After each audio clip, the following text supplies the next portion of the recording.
एक गीत पहले गाया जाता था कि खुशी खुशी कर दो विदा तुम्हारी बेटी, जम के बोलो राज करे।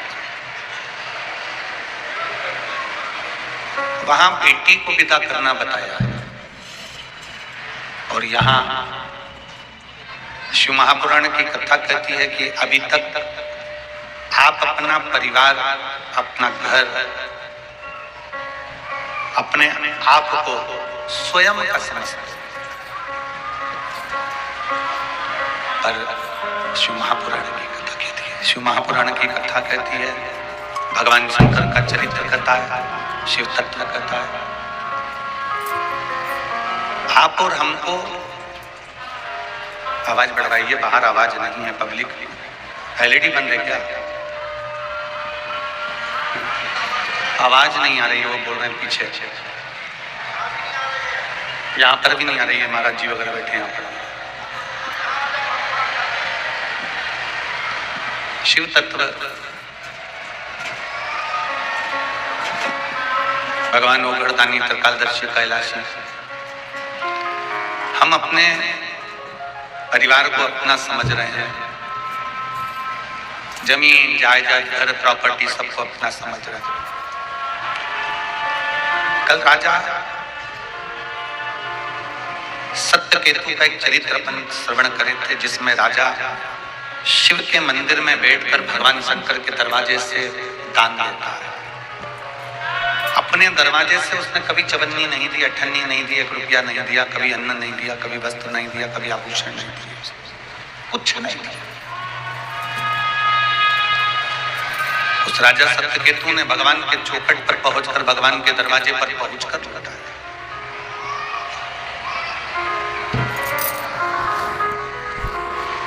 कभी मौका मिले जीवन में और मेरा कुबेर भंडारी आपका भंडार खूब भरे, खूब भरे, और आपकी जिंदगी में अगर कभी ऐसा मौका लगे कि आपके क्षेत्र में कहीं शिव महापुराण की कथा कुबेर भंडारी की कृपा से हो रही हो, तो आप भी ये प्रयास करना कि दोनों हाथों से लुटाने का प्रयास करें। भूखे को भोजन, प्यासे को पानी, जय बाबा बर्फानी। शिव महापुराण का सबसे बड़ा तत्व ही यही है कि यहाँ जो आए वो खाए भी और खिलाए। शिव महापुराण का सबसे बड़ा लक्ष्य यही है कि जो यहाँ आए वो कथा सुने भी और सुनाए भी। शिव महापुराण का सबसे बड़ा लक्ष्य यह है कि श्री शिवाय नमस्तुभ्यं सुनो भी, बोलो भी और सुनाओ भी। ये शरीर जो मिला,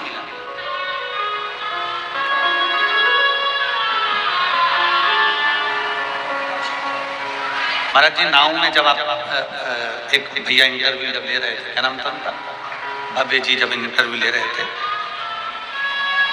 तो उन्होंने कहा कि आज के समय में इतने सारे कथाकार, नवयुवक लड़के बेटियां जुड़ते जा रहे हैं, कथा करते जा रहे हैं, आपका क्या कहना है? हमने उन भव्य जी से ये कहा कि भगवान शंकर भगवान ने माता पार्वती को अमरनाथ की गुफा में बैठकर जब कथा श्रवण कराई, तो शिव जी ने पार्वती जी से सबसे पहला शब्द यही कहा था कि प्रत्येक घर में पति और पत्नी में एक कोई कथाकार होना चाहिए, कथा कहने वाला। शंकर भगवान माता पार्वती जी को कथा कर रहे हैं, ये हमारा शास्त्र कहता है कि आपके घर में भी कोई घर का बुजुर्ग है, बड़ा है, कोई घर का बच्चा है। स्वयं कपिल देव जी महाराज तो मां देवहूति को ज्ञान उपदेश दे देते हैं। जरूरी नहीं है कि मित्र की बात ना सुने। देवलोक में भ्रमण करने वाले 2 मुनि हैं,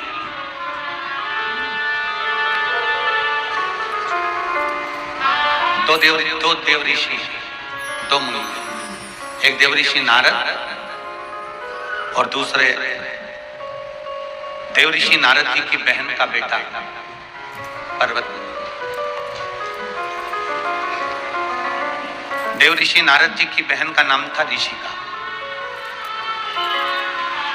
क्या नाम था? जम के बोलो जरा, ऋषिका। देव ऋषि नारद जी की एक बहन जिसका नाम था ऋषिका, और ऋषिका के पुत्र थे पर्वत मुनि।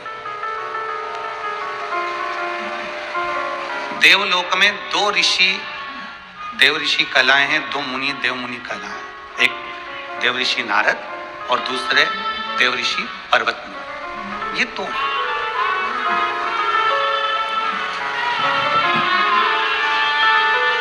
परंतु इन दोनों में एक अंतर है कि देव ऋषि नारद स्वतंत्र भाव से भगवान नारायण के यहाँ भी चले जाते हैं, और देव ऋषि नारद स्वतंत्र भाव से शिव जी के सामने भी चले जाते हैं। स्वतंत्र भाव से देव ऋषि नारद ब्रह्मा जी के यहाँ, इंद्रलोक, गरुण, वरुण सब लोकों में भ्रमण करते हैं। पर भगवान देव ऋषि नारद का भांजा, भगवान देव ऋषि नारद जी के भांजे पर्वत मुनि किसी देवता का दर्शन नहीं कर पाते हैं, बस केवल भ्रमण कर पाते हैं। देवलोक में भ्रमण करते हैं, देवताओं का गुणगान करते हैं, ब्रह्मा जी का गुणगान करते हैं।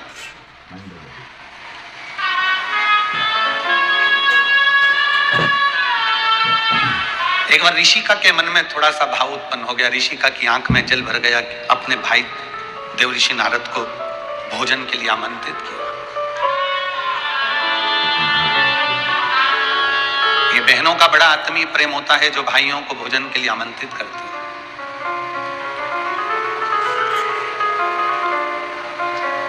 और बड़ी प्रसन्नता होती है जब कोई दिल से, हृदय से बहन अपने भाई को भोजन कराए, प्रेमवश प्रसादी पवावे, उससे बढ़कर कोई सुकून नहीं है। और फिर निवेदन करूंगा इस पवित्र व्यासपीठ के माध्यम से, काशी की इस पवित्र भूमि से, बहन भाई का संबंध धन और दौलत का नहीं होना चाहिए। बहन भाई का संबंध केवल प्रेम का होना चाहिए। बहन अपने भाई से रक्षाबंधन पर कुछ लेने की आशा ना रखे, और भाई अपनी बहन को रक्षाबंधन पर यह विचार कर ना जाए कि मैं कम दूंगा। ये विचार कर जाना कि मेरे को भगवान ने अगर दिया है तो मैं मेरी बहन के दरवाजे पर खूब लुटा कर आऊंगा, जिससे मेरा बाबा देगा। बहन बेटी को देने से, गौ माता को देने से, संत ब्राह्मण को देने से और भगवान शंकर को देने से कभी नहीं घटता, वो बढ़ता ही चले जाता है। बहन बेटी को देने से कभी नहीं घटेगा। तुम्हारे घर में बहन बेटी आई है, आप उसको कुछ दे रहे हो, ये विचार ना करिए कि कुछ घटने वाला है, बढ़ेगा।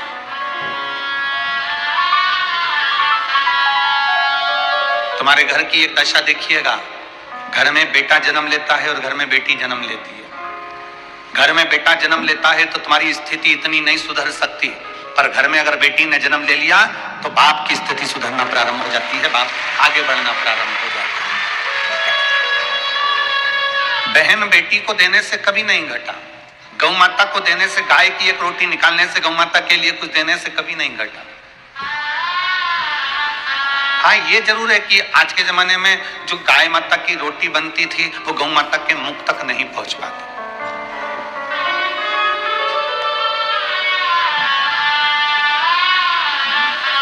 रोटी के 4 हिस्से होते हैं। सबसे पहले नंबर की रोटी किसकी बनती है? जम के बोलो जरा, जम के, गाय। दूसरे नंबर की रोटी बनती है भगवान की। तीसरे नंबर की रोटी बनती है गुरु की।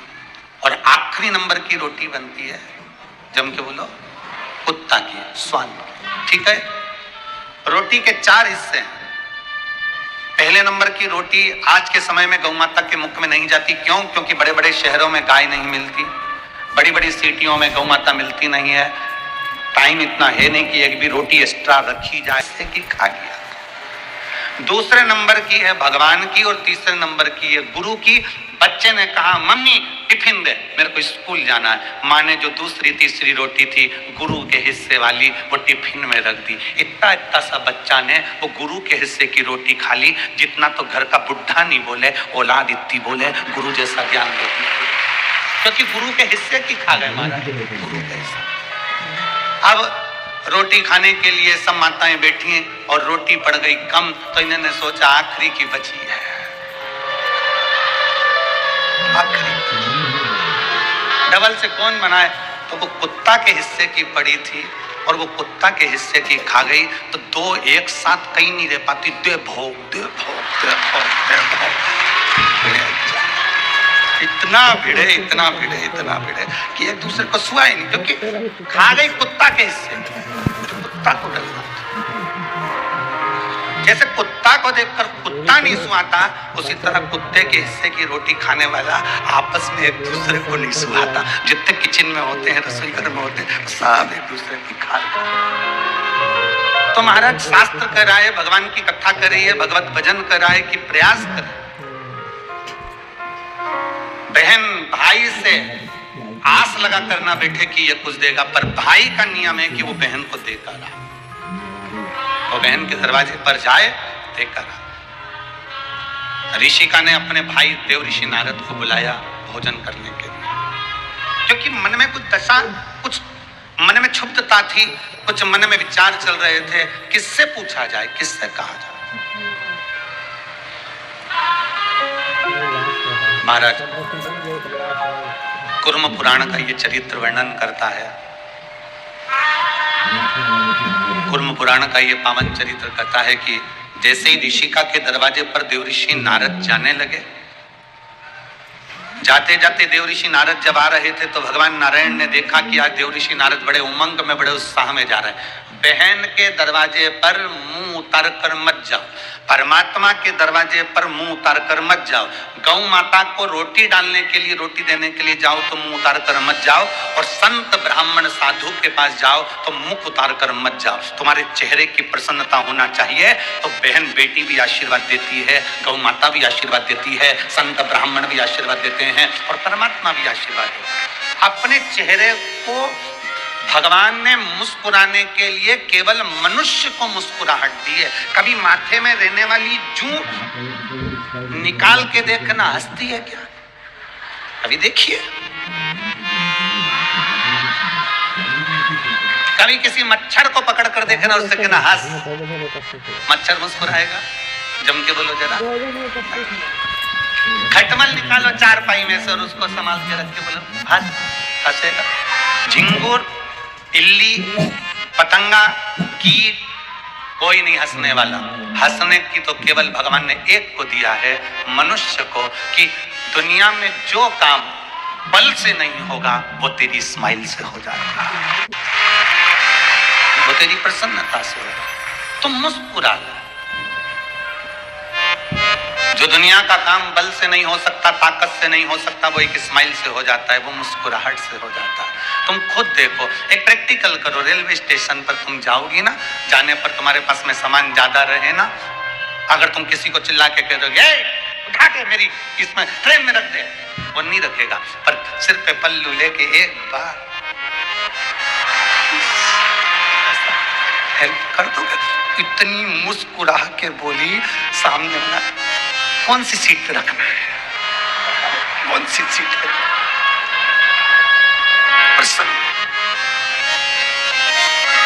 स्माइल देने से सामान उठ जाता है, स्माइल देने से प्रसन्नता में यदि कोई काम हो जाता है तो बल से, अति प्रबलता से या दमदारी से जो काम नहीं होता, वह आपकी एक स्माइल, आपकी एक मुस्कुराहट कर देती है। एक मुस्कुराहट।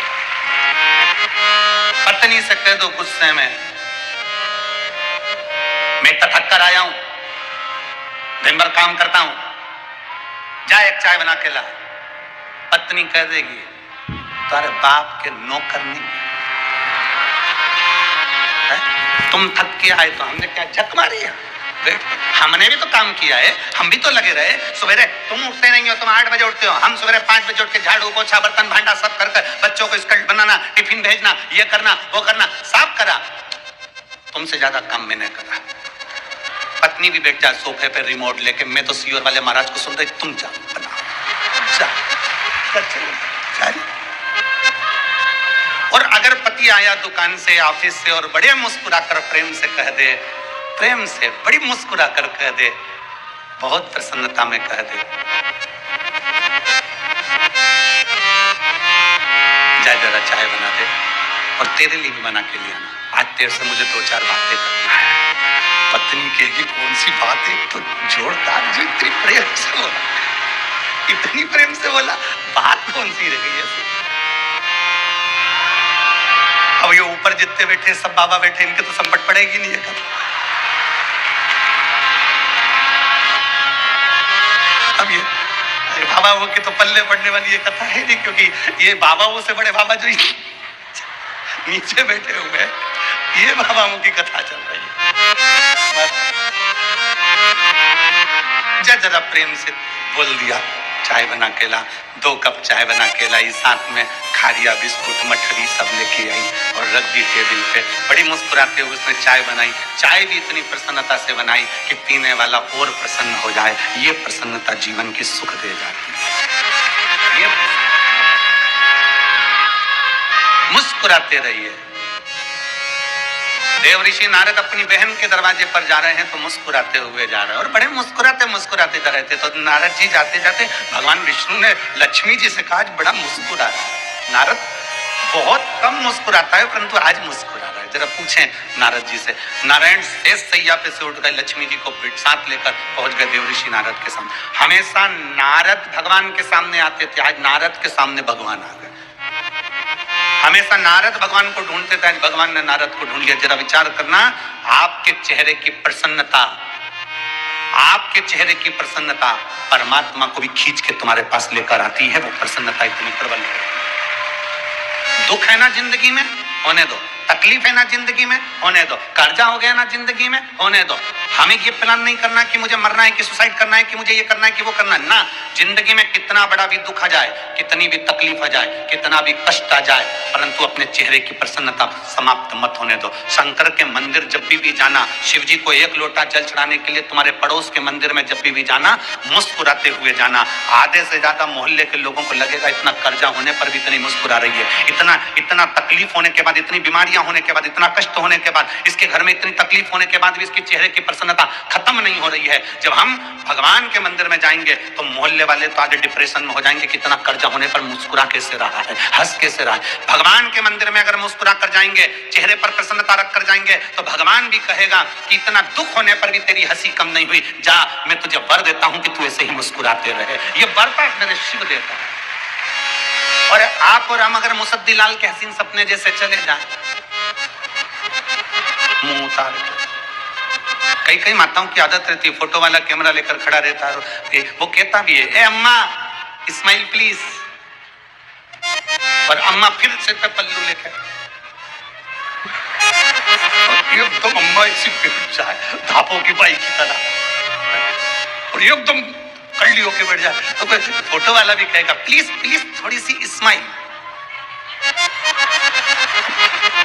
अब वो फोटो वाले के कौन समझाए कि जिंदगी में नहीं मुस्कुराई है, अब क्या मुस्कुरा।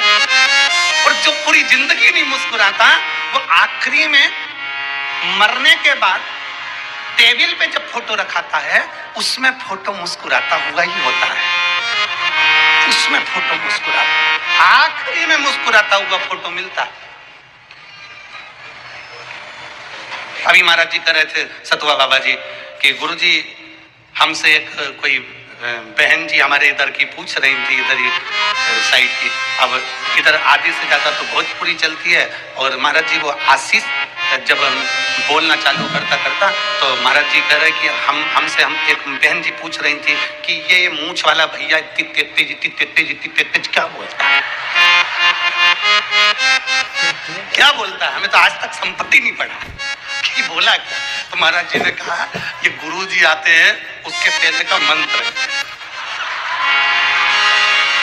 गुरु जी आए उसके पहले का मंत्र है, और यही मंत्र है जिसके कारण ये भीड़ बढ़ती है इकट्ठा कर। तो बोले जा।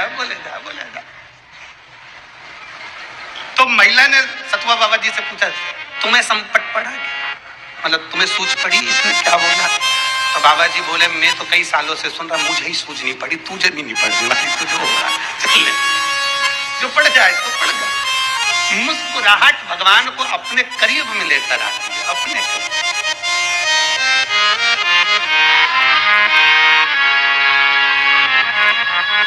मरने के बाद मुस्कुराए फोटो में तो क्या मतलब है। सेल्फी लेते हो, जम के तो बोलो जरा, रोते हुए लेते हो, गुस्सा करते हुए नहीं। कैसे लेते हो? स्माइल। जितना सेल्फी में स्माइल देते हो ना, ओरिजिनल जिंदगी में भी उतनी मुस्कुराहट रखिए, उतनी मुस्कुराहट। हंसते हुए मुस्कुराते हुए चलो। जिंदगी में दुख है, आएगा जाएगा, ये तो सब चलेगा। तकलीफें हैं, आएगी जाएगी। कष्ट है, आएगा जाएगा, सब चलेगा। क्यों जाते हैं हम शिव महापुराण की कथा में? ऐसा क्या है शंकर भगवान की कथा के पंडाल में कि पंडाल में बैठने वाले की मनोकामना बाबा पूर्ण कर देता? उसका कारण क्या है? बड़े से बड़ा वीआईपी भी इस पावन कथा के पंडाल में सोता है, बैठता है, मांग कर खा लेता है और 7 दिन अपनी जिंदगी जी लेता है। क्या है पंडाल में?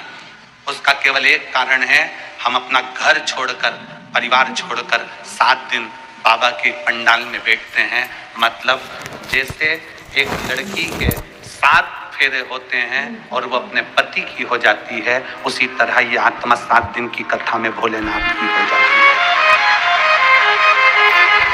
अब हमारा कुछ भी नहीं है, लड़की के 7 फेरे हुए, पति की जवाबदारी बढ़ गई। खाना उसको खिलाना है, लेकर उसको जाना है, लाना उसको है, परिवार का भरण पोषण पति को करना है।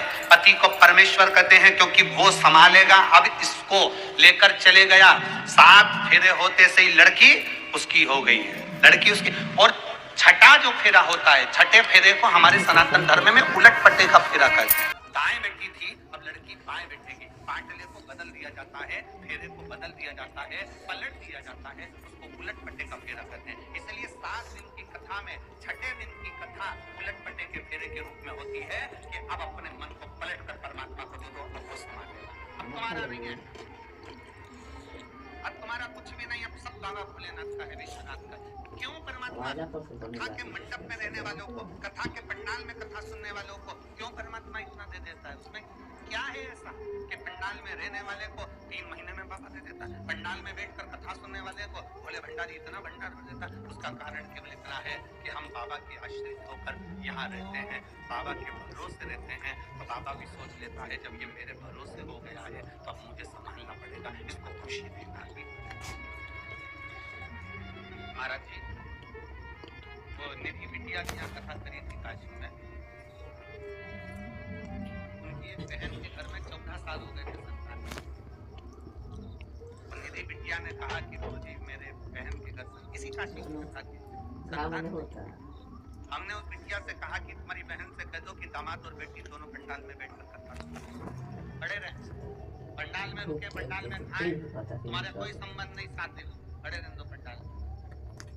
आज वो निधि बिटिया की बहन के घर में 14 साल के बाद औलाद खेल रही है किशोर की। अगर वो बच्चा आया हो ना,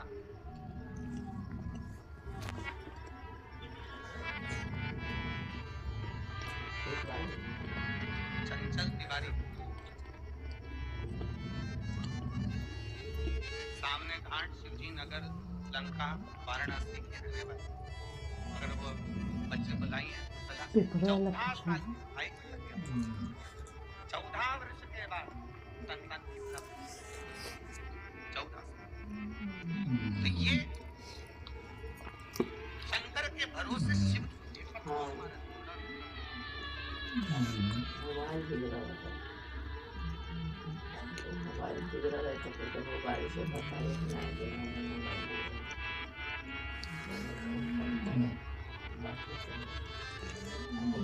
तिवारी, सामने घाट, शिवाजी नगर, लंका, वाराणसी के रहने वाले।